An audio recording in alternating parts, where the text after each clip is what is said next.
Beijing just torched $1 billion in U.S. private equity on purpose. At the same time, it's slashing Treasury holdings, stockpiling gold, and pulling capital into Hong Kong. So fast, the central bank spent over $9 billion in 1 week just to defend its currency, peg. Investors are fleeing the dollar. U.S. GDP just contracted, and private equity markets are seizing up. This isn't a market correction. It's a financial rejection. So the question is, what happens if China never comes back? Reuters confirmed that China Investment Corporation, which manages $1,033 trillion in assets, began offloading $1 billion worth of U.S. private equity holdings. Assets tied to firms like Blackstone and Carlyle. These aren't legacy sales. They're strategic exits, mid-cycle, with U.S. bank Evercore tapped to manage the divestment. The timing aligns with Beijing's explicit 2025 directive, discouraging outbound investment into politically sensitive markets, especially U.S. sectors under growing scrutiny. But here's what makes this move explosive. CIC isn't waiting for these high-risk assets to mature. It's liquidating now, even as valuations are down 22% across U.S. PE since 2021, according to PitchBook. Why the urgency? Because Beijing appears willing to accept reduced returns in exchange for insulation from geopolitical seizure, forced asset sales, or regulatory blockage. What comes next may not just affect China's exposure. It could drag private U.S. markets into a sustained liquidity crunch. According to Bloomberg, China has quietly reduced its holdings of U.S. Treasuries from over $107 trillion in 2018 to $775 billion by March 2025. But this isn't just a shift in volume. It's a redirection of capital strategy. The Financial Times reports that state-backed funds have halted new investments in U.S. tech energy and biotech, citing national security roadblocks from the Committee on Foreign Investment in the United States. Meanwhile, China has ramped up its allocation to euro-denominated bonds and is now the largest foreign holder of German bonds based on Q1 2025. Disclosures from Deutsche Bundesbank. In tandem, Beijing's state media has amplified its dual circulation doctrine, favoring domestic self-sufficiency, while overseas capital flows are rerouted toward Belt and Road-aligned economies. If this relocation accelerates, the net result could be a global redistribution of capital away from Wall Street and toward alternative hubs that don't carry the political baggage of U.S. jurisdiction. But capital doesn't just vanish. So where exactly is it consolidating? In the first 4 months of 2025, the People's Bank of China purchased nearly 30 tons of gold, its 6th consecutive monthly acquisition streak, pushing total reserves to 330 tons. Goldman Sachs now estimates that gold makes up just over 8% of China's total foreign exchange reserves, well below the global central bank average of 20%, but rising fast.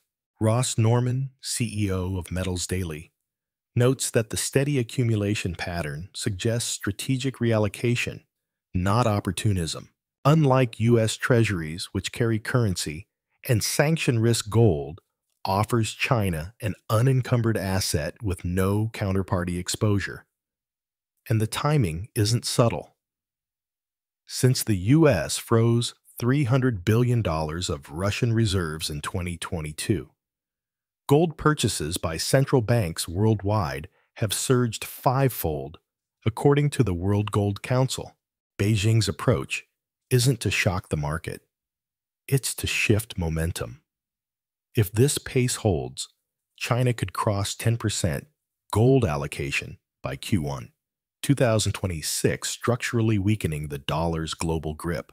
But what if the signs of this pivot are already showing up in places most analysts aren't even looking? U.S. officials frame the latest tariff wave as a negotiation tool, not a trigger for systemic stress. Yet according to the Bureau of Economic Analysis, first quarter 2025, GDP shrank 0.3%, the first contraction since the pandemic recovery. Simultaneously, the U.S. dollar index has dropped 4.5% in April, its worst monthly slide since 2022. Treasury yields spiked, not because of growth, but because buyers vanished.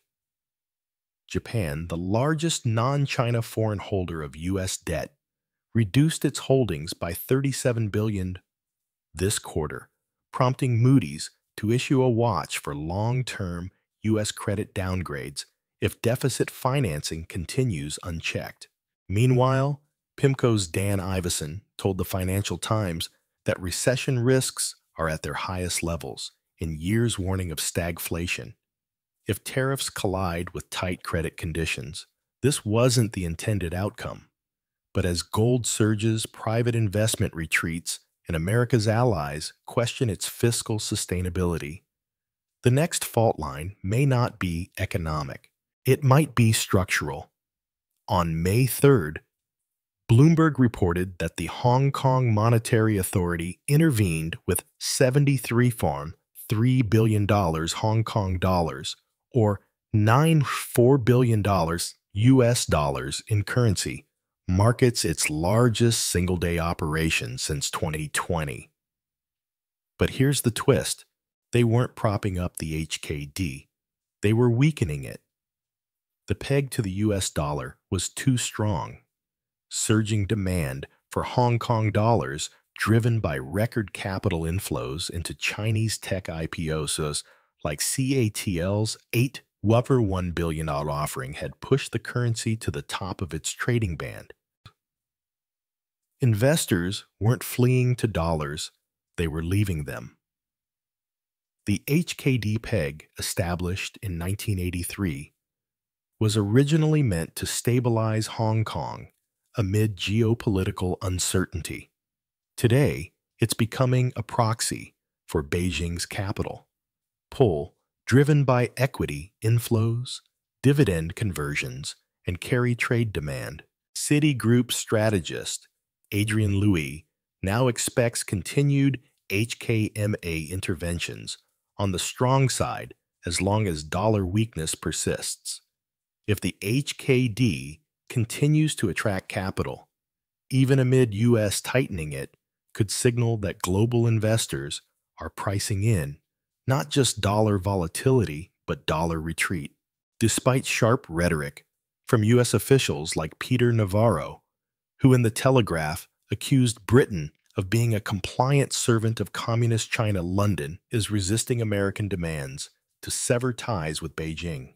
Chancellor Rachel Reeves publicly warned that disengaging from the world's second-largest economy would be foolish, especially as the UK faces stagnant productivity and widening trade deficits. According to the Office for National Statistics, China accounted for $68.7 billion in UK trade in 2024, nearly 7% of total goods movement, critical for sectors like electric vehicles and pharmaceuticals. The UK is also pursuing Chinese investment, including a potential Cheyenne IPO in London, signaling divergence from U.S. decoupling strategy. A leaked cabinet briefing reported by The Guardian showed internal resistance to Washington's tariff-based coercion, with one senior advisor calling U.S. demands economically self-destructive. While Washington escalates, Britain is calculating quietly pivoting toward resilience, not alignment. Peter Navarro's April speech claimed, "If the Chinese vampire can't suck the American blood, it's going to suck the UK dry." But that narrative is unraveling under scrutiny. China's outbound foreign direct investment into the UK dropped 27% year over year in 2024, according to Rhodium Group, not expanded. British regulators have also blocked Chinese involvement in nuclear and telecom infrastructure, including Huawei's exclusion from 5G, a move led by MI5's security advisory. Navarro's framing ignores these facts instead, pushing ideological alignment at the cost of strategic nuance. The UK has taken calculated steps, not capitulation, says Fiona Hill, former U.S. National Security Council advisor. The danger lies in mistaking inflammatory analogies for policy. London sees trade as a negotiation table, not a battlefield, and it's betting that moderation, not maximum pressure, is the currency that holds value. With both economies under pressure, the trade war is no longer about leverage. It's about optics. Trump facing a first quarter 2025 GDP contraction of 0.3% and a 1% decline in real wages is scrambling to frame tariffs as victory. Despite soaring import costs, she, meanwhile, is juggling 3% youth unemployment and a property sector that saw a 22% year-over-year drop in housing starts, according to China's National Bureau of Statistics. This is now a two-level game, says Dr. Wen-Tai Sung of the Australian Centre on China in the World. Both leaders are managing foreign brinkmanship while signaling control at home. Trump's narrative centers on reclaiming industrial might. Xi's narrative focuses on resilience and multipolar strength. Neither leader can afford to blink first, because behind every customs declaration is a political campaign ad. And as domestic pressure builds, so does the risk of policy distortion overtaking economic logic. Publicly, both Washington and Beijing claim they're ready to talk. Privately, neither wants to be the first to move. The Chinese Ministry of Commerce said it's assessing negotiations, while U.S. Treasury officials insist the door is open. But that ambiguity is strategic. A Weibo account tied to China Central Television stated bluntly, "The U.S. must be the more anxious party." Meanwhile, Treasury Secretary Scott Bessent told IIF delegates, "There's a real opportunity for a big deal. If China's serious, this vague posturing reflects a diplomatic tactic known as constructive ambiguity, used historically in U.S.-Soviet arms talks, and now repurposed for economic warfare. It's about preserving face while probing for compromise," says Jia Ian Chong of the National University of Singapore. The world sees two superpowers stalled, but underneath the silence positioning continues, and the first to speak risks losing the narrative war. As of late April 2025, CFTC data shows $17.2 billion in active net short positions against the U.S. dollar, up from $9.8 billion in January, driven by weakening fundamentals, not speculation. Bloomberg's dollar index has slipped nearly 10% year-to-date, dragged by trade imbalances, policy uncertainty, and collapsing import flows. Meanwhile, the yield spread between 10-year U.S. Treasuries and Chinese government bonds has narrowed to just 32 basis points, its tightest margin since 2006, reducing the incentive for global capital to favor U.S. assets. This isn't just about trade anymore, said Morgan Stanley's Ruchir Sharma. The dollar is becoming the casualty of U.S. industrial unpreparedness. China, in contrast, is managing a gradual yuan float while executing a 1.5 trillion yuan stimulus without triggering capital flight. The very financial system that once protected U.S. dominance is now enabling a reversal. If the dollar keeps slipping, Beijing may not need to retaliate at all. It can just wait. The trade war is no longer bilateral. It's cascading into multilateral realignment.